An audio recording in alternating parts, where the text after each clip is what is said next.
Andrew in Pennsylvania had a question about non-believers and souls. So welcome to the show, Andrew. How can we help? Hi there. Thank you for taking my call.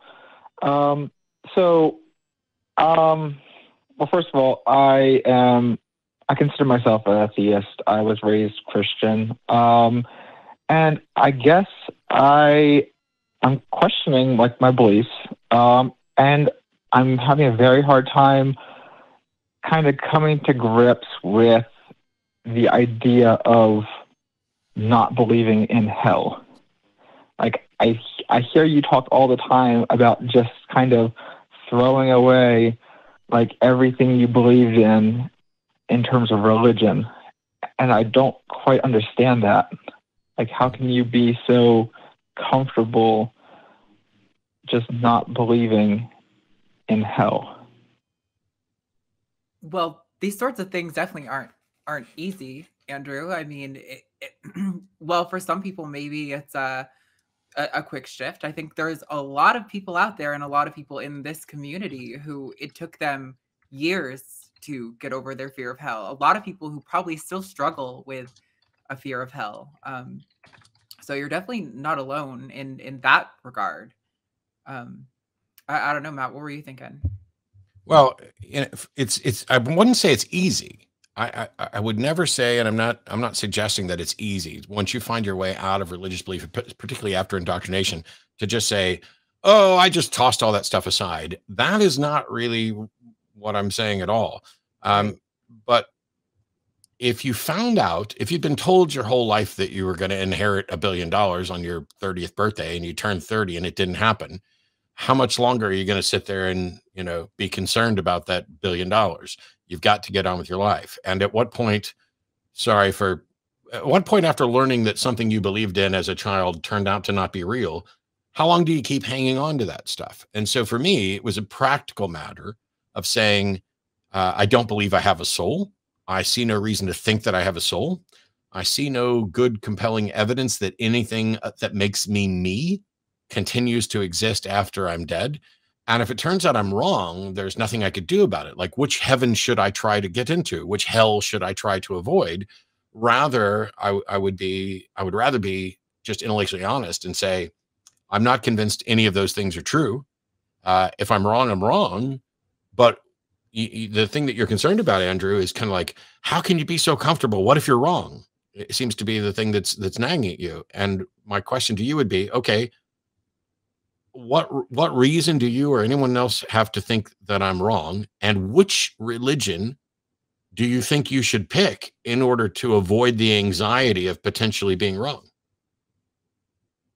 Yeah. So I guess I'm sure you've heard, and I'm not saying I agree with this, but I'm sure you've heard the saying, like, God finds you where you're at. And I've heard you say before, what says, who's to say that this religion's right? Which is a very good point. But to make the argument that any religion is essentially the same, it's all religion, is a good point. But at the same time, the argument could be made that God finds, if you're in a specific religion, God found you there. So if you, and I'm just arguing devil's advocate here, if you got to heaven and God is like, oh, well, you denied me, and you could be like, well, I didn't know it was real. And God was like, well, you were presented with this message, so you couldn't really deny that was real. So like, you're presented with something and you can't really deny that you didn't know. That's kind of where I'm coming from. I'm like, okay, so it's purely like self-preservation. Like, if I know something, like you gave the example of $1 billion. If you told me I was going to get $1 billion, and I get to the point where you saw I was going to get $1 billion, I would also not change anything. Like, if I'm not going to get $1 billion, it doesn't matter to me. So it doesn't really make any difference. But it does. I don't have to change anything. No, Andrew, it does, because it changes how you act and how you spend your life. If you think you're going to be a billionaire, if you genuinely believe you're going to be a billionaire, it changes what you do. But first of all, you said something like God finds you where you're at. Well, I have no evidence that there is a God, nor do I have any reason to think that there's a God who's going to find me where I'm at. But if God finds me where I'm at, then maybe there's a God that rewards people who aren't gullible. Maybe there's a God who rewards people who aren't fearful. How do you pick which God you're going to claim to believe in order to avoid the problem? You haven't solved this, because if you say, well, at least if I believe like there's some kind of God out there, then whatever the real God is, he'll reward me for that. Well, that's a load of bull, because that's not what any of the major religions teach. If you show up at Yahweh's, throne saying, well, I didn't really believe in you or Jesus, but I believed that there was something. How have you solved that? Yeah. Do you think you can trick a God into giving you the better afterlife just because you have, what is wrong with saying, I have no reason to believe any of these? Because I can tell you this, if I show up in an afterlife and a God does what you said that a God would do, which is say, you were presented with all this evidence, that God's a lying idiot. Because the evidence that he points to, there's no evidence that any God could point to that was sufficient to convince me that a God exists. Yeah, I agree. That's kind of where I'm coming from, though. Like, everything I know about the Bible is it either says that there is no God or that the God of the Bible it's impossible for the God of the Bible to be real. I mean, logically speaking, it's impossible. There's too much against the God of the Bible for him to be real. But at the same time, you can make the argument that if the God presented in the Bible does exist, just not as presented in the Bible, he might just be a maniac. He might be a psychopath. And I know I'm arguing for something that's just a possibility, or maybe not even a possibility, but at the same time, I mean, you're kind of Andrew, in a position where would you spend this much time trying to argue that maybe you should believe there's a monster under your bed? I mean, is the monster under my bed threatening me with something? You don't know that it's not. Yeah, it sounds like this thought and these feelings are like almost compulsive in a sense. Andrew, are you finding that they're like causing issues in your ability to like live your life and like have relationships or anything? Because like with how distressed you sound right now, and I could be wrong, but like I would almost be a little concerned for like your well-being in some sense. Like I would hope you have a therapist or at least someone close in your life who you can talk to about these kind of feelings. Yeah, because the question's really simple. The question's really simple. What do I have reason to believe is true? And if someone's saying that I'll be punished for not believing something that I didn't have enough evidence to believe, then you can do that. You can say, but then I would be more moral and more righteous than the person who's punishing me. It'd be like a parent who says, I gave you enough hints that you were supposed to clean the garage this week, even though I didn't spell it out. And because you didn't do it, now you're grounded for 6 months. Well, no, if there wasn't anything, if there's a God that's willing to punish me for not believing, then that God should at least show up and give me a minute of its time.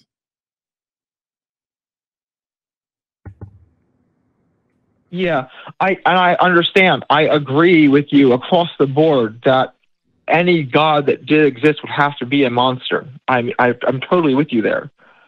So it's not my position. That is not my position. No, it's strange. No, Andrew, it's strange that I can sit here and repeatedly explain something and then have callers say, I'm 100% with you. Any God that exists must be a monster. No, that's not what I'm saying. No, as you presented that if that was the case, that would be a monster. That example would have to be a monster. I agree with you. So maybe I phrased that wrong. I agree with you that in that case, that God would have to be a monster. Sorry. So I agree with you there. And so what case do you have that could Bible? What gate? You keep going back to the God of the Bible. You do realize that there are plenty of other proposed gods. Which God are you arguing for believing in, and why? Well, I'm arguing for the God of the Bible. That's the God I don't believe the God of the Bible. That's what I was raised with. Okay. That's what I was raised on. What are you going to do if you get to an afterlife and one of those other gods is in charge? I would say that I was not raised to believe in them. I didn't reject them. I wasn't raised to believe in them. So okay.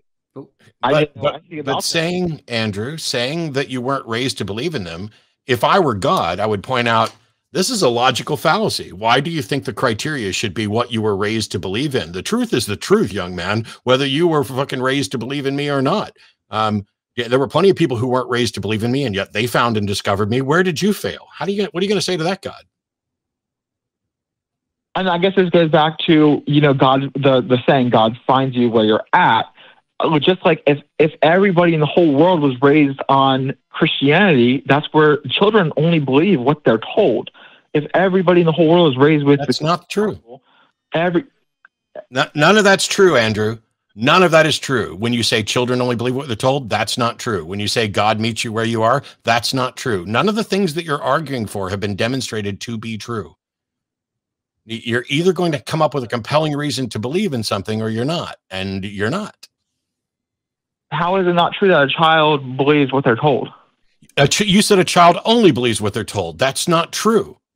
Plenty of children find their way out of indoctrination, and children don't always just believe what they're told. Some children would surprise you. But in any case, you're not a child, Andrew. No, you're missing my point. I'm saying that the God of the Bible could be taught to everybody from the very beginning, and up to a certain point, every child would believe in that God. So, speaking, no, they wouldn't. There are people who go into Sunday school and get kicked out for asking questions because they don't believe, and some of those people are children. I'm done, Andrew. There's no point in continuing for you to try to keep justifying the God of the Bible. There is no justification for it, and there is no justification for believing it. That's the point. I'm not justifying the God of the Bible. I don't support the God of the Bible at all. So I don't understand what the point is this call. Are we like missing what like the punchline is here? I guess I'm trying to understand how you. I mean, I heard Matt say that when he left Christianity, he didn't. I don't want to put words in his mouth, but he didn't like second guess himself, or he didn't like, he didn't have any qualms about leaving. He didn't really look back or anything. Correct. Just kind of trying because I reckon for the same reason that I'm not still scared of monsters under my bed, and I don't still believe in Santa Claus, and it doesn't bother me. So Matt said those things. So why are you bringing it up then? So I'm trying. My initial question was, I'm trying to understand how somebody who believed in the God of the Bible can walk away from that belief and not and still say he doesn't know if there's a God, but not have the question of he doesn't even question if there's a hell, even though he says he doesn't know if there's a God. He's not questioning at all if there's a hell. Like, that's not even in his mind. So that's my question. How are you saying? I just told you. Yeah, I think that's what Matt answered. I just told you, for the same reason that I'm not still wondering if there's a monster under my bed.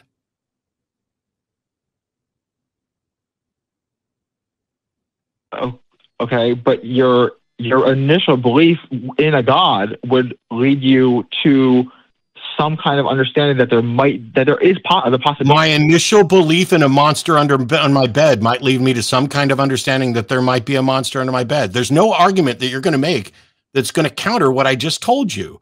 When you stop believing in something, if you're still afraid of it, you haven't stopped believing in it. Well, I don't know if that's entirely true. I feel like you could make an argument for a fear in hell that's more based in like an obsessive compulsive, like intrusive thought kind of thing. But that'd be more like pathological. I think generally speaking, sure. Like, I feel like you're accepting that you're acknowledging that there is a possibility of a God. No, I'm not. But at the same, I mean, how are you not?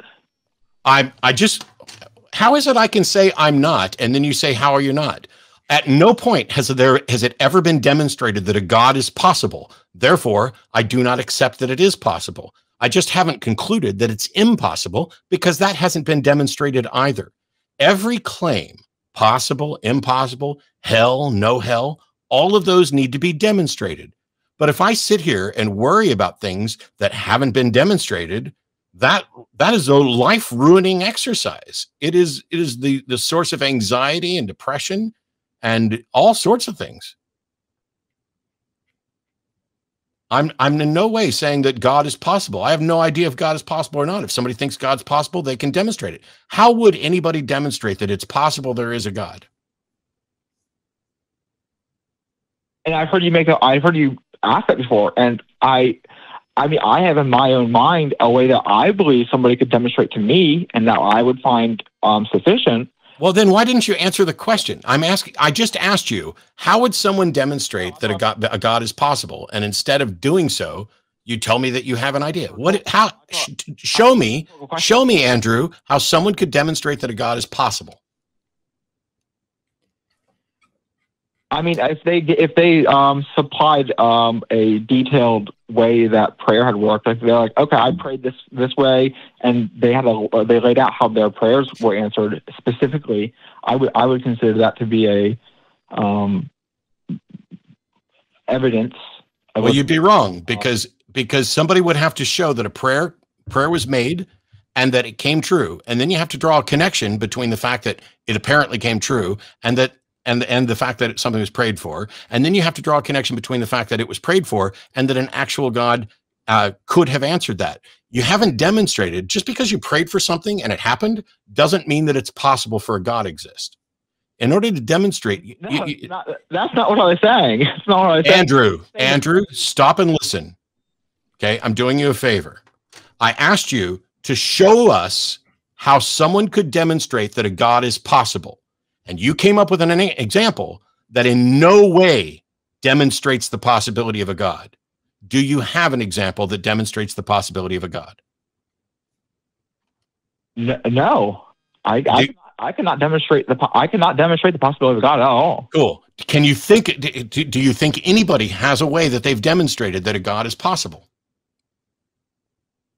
If you go back and listen to what you said, what you had asked me initially, I said that I have a way that somebody could demonstrate to me that I would find sufficient. Andrew, we're not making any progress because you're not listening.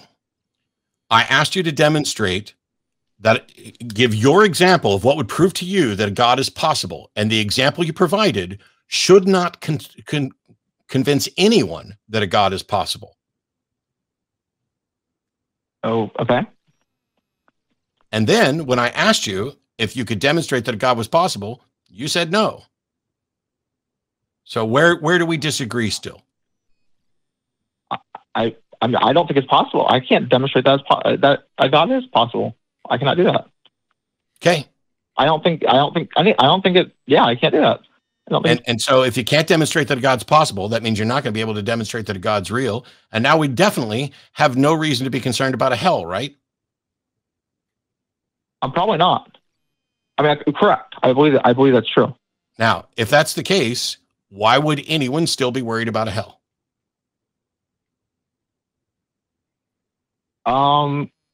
Just because I'm scared. Yeah. And why? What are you scared of?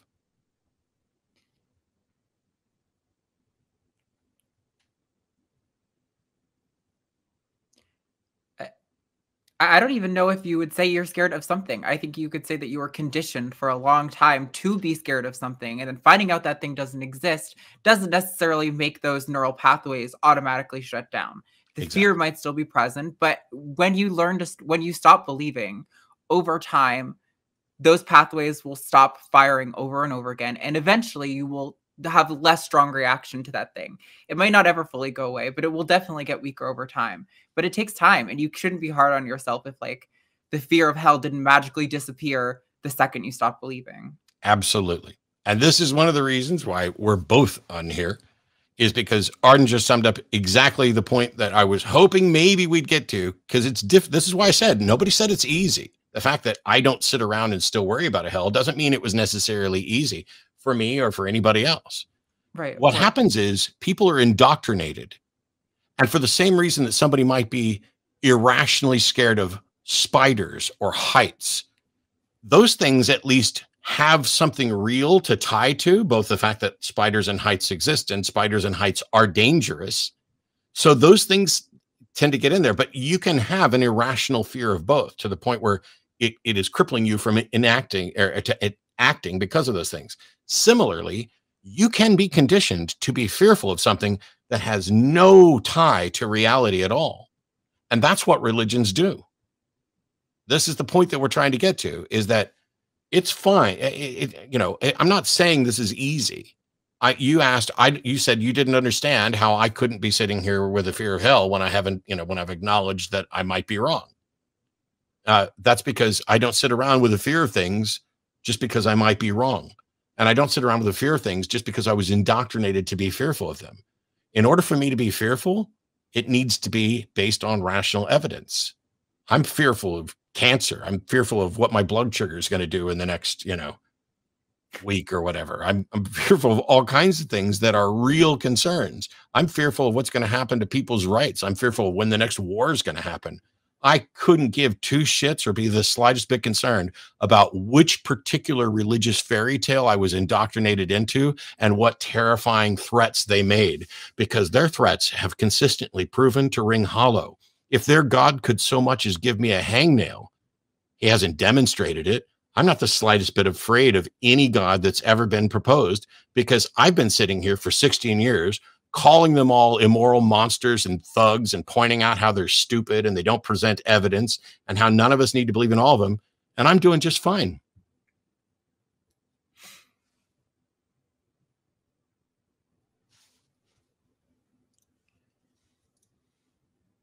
Did that help? Did it make things worse? No, yeah, it has helped. That makes sense. Yeah, you're right. I mean, logically, I know,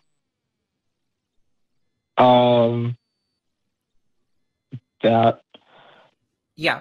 I hear you, Andrew. This is really normal. You're on a good path, and I think this conversation seems like it's come to we're not really getting any further, but like you're on the right path. This kind of thing happens. We see this all the time on Transatlantic too. People will call in saying like, "Oh, I know logically trans people aren't bad, but I still feel weird when I see them." And like, sure, when you've been conditioned your whole life to think a group of people is icky and gross, you're gonna have an icky, gross reaction for some time after you learn that there's nothing wrong with a group of people. These things are normal. Just keep on the path and keep reminding yourself when you have those feelings, oh, actually I've worked through this before and I remember it. And if it helps, go through the logical steps again. And eventually your emotional limbic system will catch up with your logical brain. Yeah. Take all of that on board, Andrew. Go off and think about it. Don't try and do everything in one call. Call us back. Some other week, if you got questions, let us know how you're doing, everything else. But yeah, just genuinely go off and think about it, because fears, whether they're rational or irrational, whether they're indoctrinated or, you manage to convince yourself, they don't just vanish instantly. For some people, it's really easy to give things up. For me, it was easier than many. I know people who've been out of religion for decades, who still have nightmares of the hell they were indoctrinated. The one they don't believe in, the one they would sit here and say the same things that I say, they would say those same things, and yet they'll still end up with a fear, a nightmare of it, because that's what religions do. Yeah. Okay. Thank you so much. Thanks a lot, Andrew. Appreciate it. Bye, Andrew.